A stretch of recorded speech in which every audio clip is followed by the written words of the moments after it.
What is this book? Okay. Hi, Liz. This is chapter 10 of Ella Enchanted. A maid showed me to a corridor lined with doors. Each one was painted with a different pastel color, and I had a card affixed to it, announcing the name of the room. We passed the lime room, the daisy room, and the opal room, and stopped before the lavender room. The maid opened the door. For a moment I forgot my hunger. I was in a cloud of light purple. Some of the purples blushed faintly pink, others were tinted pale blue, but there was no other color. The curtains were streamers undulating from the breeze made by the door closing behind me. Beneath my feet was a hooked rug in the design of a huge violet. In a corner stood a clay chamber pot disguised as a decorative cabbage. The 5 beds were swathed in a gauzy fabric. The 5 bureaus were painted with wavy stripes of pale and paler lavender. I wanted to throw myself on a bed and cry about being so hungry and about everything else, but these were not beds onto which one could throw oneself. A purple chair was placed next to one of the 2 windows. I sank into it. If I didn't succumb to starvation, I would be here for a long time, with hateful mistresses and with Hattie ordering me about.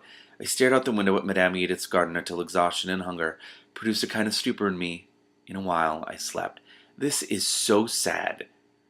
What is this book? Here, Ella, you can eat this. An urgent whisper pushed its way into my dream about roasted pheasant stuffed with chestnuts. Someone shook my shoulder. Wake up, Ella, wake up. An order. I was awake. I ready to thrust a roll into my hands. It's all I could get. Eat it before the others come in. In 2 swallows I ate the soft white roll, more air than sustenance, but more sustenance than I had had in days. Thank you. Do you sleep in here too? She nodded.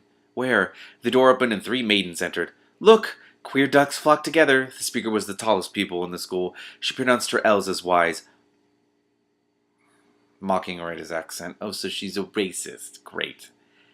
Essere ifibense, asura danse of dama oigento? I asked Arita. Is this how they behave at finishing school? Atemzo ifibensi asura ipiri. Sometimes they are much worse. Are you from Ayortha too? The tall maiden asked me. No, but Arita is teaching me the beautiful Ayorthian language. In Ayorthian, you are Ibuyunju. It only meant tall girl. I didn't know any insults in Ayorthian. However, Arita was laughing, which made it seem like the worst of epithets. I laughed too. Arita collapsed on top of me, and together we shook the purple chair. Madame Edith, the headmistress, bustled in. Young ladies, what do I see? Arita leaped up, but I remained seated. I couldn't stop laughing. My chairs are not made to take such abuse, and young ladies do not sit 2 to a seat. Do you hear me? Ella, stop your unseemly laughter. God! I stopped mid-giggle. That's better. Since it's your first day here, I shall excuse your behavior and trust that it will have improved tomorrow. Madame Edith turned to the others. Into your nightdresses, young ladies. The shores of sleep are approaching. Arita and I exchanged glances. It was very cheering to have a friend. She has a friend. She has a friend! Everyone else reached the shores of sleep, but I remained oceans away. That is a cool sentence. I had been given a nightdress so covered with bows and frills that I couldn't lie flat comfortably. I slipped out of bed and opened my carpet bag. If I couldn't sleep, I could read. Madame Edith thought fear of the dark was to be expected in young ladies, so a lamp was left burning. My book opened to a letter from Mandy. Dear Ella. Oh my God, a magical letter. This morning I baked scones. Bertha and Nathan and I will eat them for a snack before we go to bed, but I baked 2 extra. We'll have to divide yours and eat them too. I promised myself I wouldn't trouble you by saying how much I miss you, and see how I start. That parrot man named Simon came here today with one of his birds to give you. It speaks Gnomic and Elfian. He said it wasn't fine enough for the menagerie, but you might like it. He told me what to feed it. I never thought I'd be cook to a parrot. I wish it would stop talking once in a while. I wonder if I have a recipe for parrot stew. Don't worry, sweet, I would never cook your present. Yesterday you had a grander visitor and received a bigger gift than the bird. The prince himself came to see you leading a centaur cult. He wasn't joking! When I told him you were away from home, he wanted to know where you'd gone and when you'd be back. When he heard you were at finishing school, he was indignant. He demanded to know why you were needed to be finished, since there was nothing wrong with you to start with. Wow, seriously, Prince Dreamboat. I couldn't answer him because I'd like to ask that father of yours the same question. Get it, she's finished. She's a perfectly fine woman, just as she is. Oh. I did tell him we had nowhere to keep a growing centaur. He's a little beauty, but what can I do with him? Your prince said he'd raise him for you. He asked me to tell you the colt's name. Apple. Tell him. That made me remember my manners, and I gave him his name to eat before he left with the prince. Speaking of leaving, your father departed the same day you did. Said he was off to the greeneries, which I gathered was his disrespectful name for the elves. Oh wait, I'm sorry, I read that wrong. He was off to the greenies. Oh boy. Said not to expect him back any time soon. I wish you were coming home soon. Bertha and Nathan send their love, and I send mine, by the bushel, by the barrel, by the ton. From your old cook, Mandy. P.S. Drink your tonic. Oh, she's just like a mom. Oh, I closed the book and whispered to its spine, "Don't erase the letter, please." Then I drank my tonic. A centaur colt, a little beauty. If only I could see him and pet him and let him know me. The tears that hadn't come in the afternoon came now. Mandy would be desperate if she knew I hadn't eaten in 3 days, and if she knew I was under the thumb of a monster like Hattie. The next morning, Music Mistress led us in song and singled out my off-key voice. Ella does not notice that there is more than one note, she told everyone. Come here, child. Sing this. She played a note on the harpsichord. I wouldn't be able to. I could never carry a tune. What would happen when I couldn't obey? I sang the wrong note. Music Mistress frowned. Higher, or we shall send you to a different school to sing with the young gentlemen. She depressed the key again. My next attempt was much too high. One last covered her ears. I wished her an earache. Music Mistress played again. My temples throbbed. I sang. A little lower. I hit the note. She played another. I sang it. She played a scale. I sang every note. I beamed. I'd always wished I could sing. I sang the scale again louder. Perfect. That's enough, young lady. You must sing when I tell you to, and not otherwise. An hour later, Dancing Mistress told me to step lightly.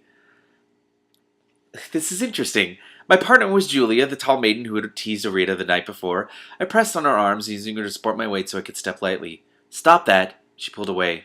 I fell. I heard giggles. Dancing Mistress took Julia's place. I couldn't lean on her. I pretended my feet were balloons. Pretended the floor would crack if I didn't move lightly. We stepped. We glided. We sprang forward, jumped back. I wasn't graceful, but I didn't shake the ground. My gown was soaked with perspiration. That's better. At lunch, Manners Mistress said, Don't rap your knuckles on the table, Ella.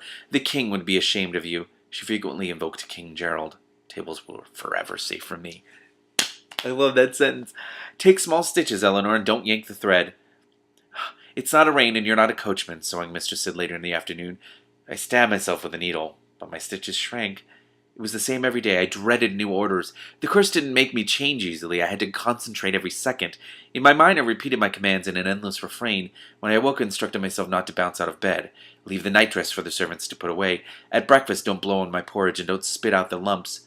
On our afternoon walk, don't skip, don't leap about. Once I actually spoke aloud. It was at dinner. Don't slurp, I instructed myself. I said it softly, but a pupil seated near me heard, and she told the others. This is so brutal. The only subjects that came easily were those taught by Writing Mistress, composition and ciphering. She also taught penmanship, which was the one subject in which I did not attain excellence, because Writing Mistress issued no orders. She taught Eorthium, but no other languages. When I told her I knew a little of the exotic tongues and wished to learn more, she gave me a dictionary of exotic speech. It became my second favorite book, after Mandy's Present. Whenever I had time, I practiced the languages, especially Ogrese. Or I guess it would be Ogrese? Or Ogrese? Anyway, the meetings were dreadful, but there was an attraction in speaking the words. They were smooth, sleek, and slithery, the way a talking snake would sound. There were words like Saisabus, delicious, sing, eat, hygiene, dinner, ifuth, taste, and fnu, sour. My progress in all subjects astounded the mistresses. In my first month I did a little right. In my second, I did a little wrong. And gradually it all became natural. Light steps, small stitches, quiet voice, ramrod straight back, deep curtsies without creaking knees, no yawns, soup tilted away from me, and no slurping. But in bed, before I fell asleep, I'd imagine what I would do if I were free of Lucinda's curse. At dinner, I'd paint lines of gravy on my face and hurl meat pasties at Manners Mistress. I'd pile Headmistress's best china on my head and walk with a wobble and a swagger till every piece was smashed. Then I'd collect the smashed pottery and the smashed meat pasties and grind them all into my perfect stitchery. Oh, I love her! I love her so much. She's so great. This is really kind of sad, though. This is sad. It's so... I'm going to go write about it right now.